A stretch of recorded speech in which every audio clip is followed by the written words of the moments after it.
నాకు తెలుసురా నువ్వు ఈ వ్యాపారం బాగా చేస్తావని, అందుకే నాకు తెలియకపోయినా ఇందులో పెట్టుబడి పెట్టి సరే మళ్ళీ నేను వచ్చి నేను కలుస్తాను. ఇద్దరక్కల ముద్దుల తమ్ముడు. పేదవారికి ఇచ్చేవాడు, వారి దగ్గర అధిక వడ్డీలు వసూలు చేసేవాడు. ఇలా 2 సంవత్సరాలు గడుస్తుంది. ఈలోపు తన చిన్ననాటి స్నేహితుడు సీనయ్య ఊర్లోకి వచ్చి దానయ్య ఇంటికి వెళతాడు.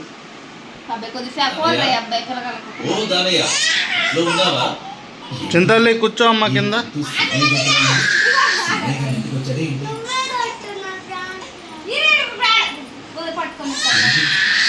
వర్ణ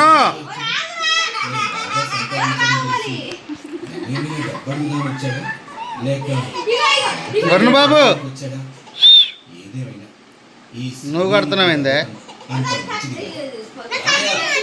నువ్వు కట్టమ్మా.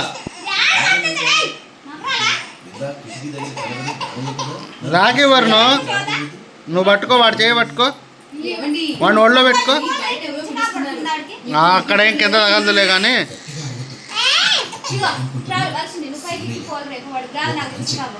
ఒళ్ళో పెట్టుకో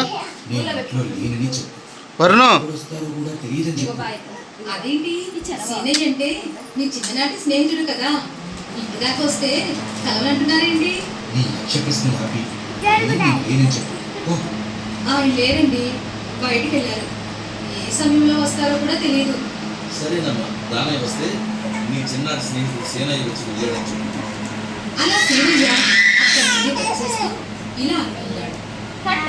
కట్టమ్మా, మామూలుగా కట్టు. ఎట్లా కట్ట? నువ్వు పక్క నుండి కూడా ఏం చేస్తున్నావు అమ్మలు? మరి వాడు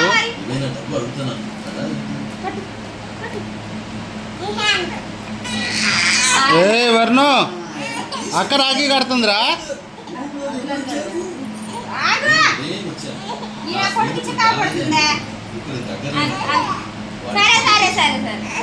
కట్టిందా?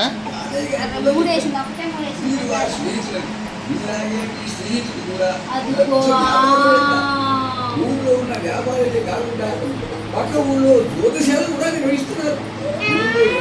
డబ్బు కావాలంటే అధిక వడ్డీ వసూలు చేస్తారు.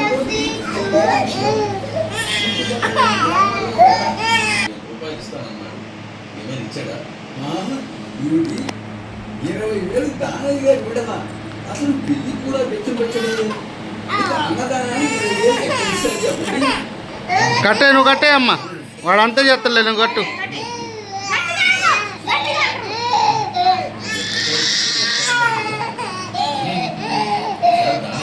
వరుణ ఆ స్వీట్ తినిపి, స్వీట్ తినిపి.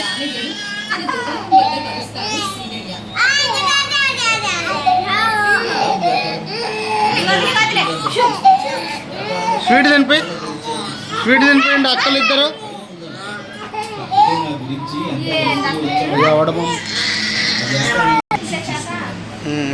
చూసావా, భగవంతుడు నమ్మనమ్మా. ఇప్పుడు ఏమంటావు దానియా?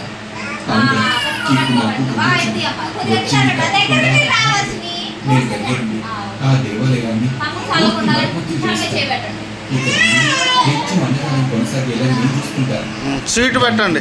ఈ 40,000 రూపాయలే కాదు, ఇంకా ఎంత ఖర్చైనా నేను భరిస్తాను. అలా దానయ్యకు బుద్ధి చెప్పాలని ఆ భగవంతుడే రాఘవయ్య రూపంలో వచ్చి నించోబెట్టండి, నించోబెట్టు. చూస్తాడు.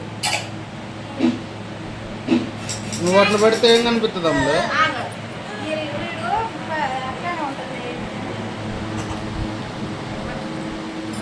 నించోబెట్టు. ఏ వర్ణ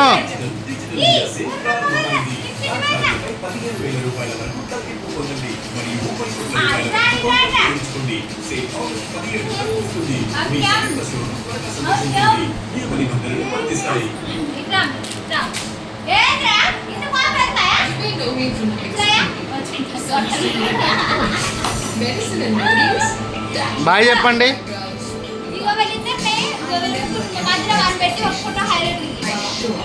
వర్ణమ్మ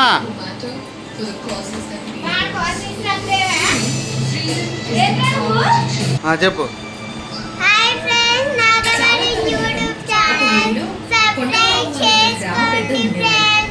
అతను ఒక కొండపై